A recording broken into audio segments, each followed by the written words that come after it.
तुम्हारा नहीं है। सुकून मिल गया, सुन लिया तुमने।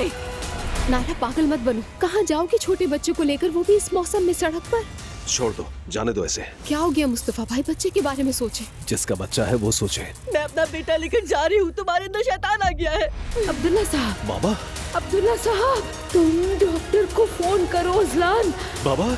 वैसे कल की रात बहुत अच्छी थी और अर्तुल ने भी बहुत जबरदस्त तैयारी की थी। 1 महीने से लगा हुआ था इस पर। तारीफ के लायक तो है ना ज़ैनब, मतलब मुझे उसकी नजरों में कुछ ऐसा लगा था।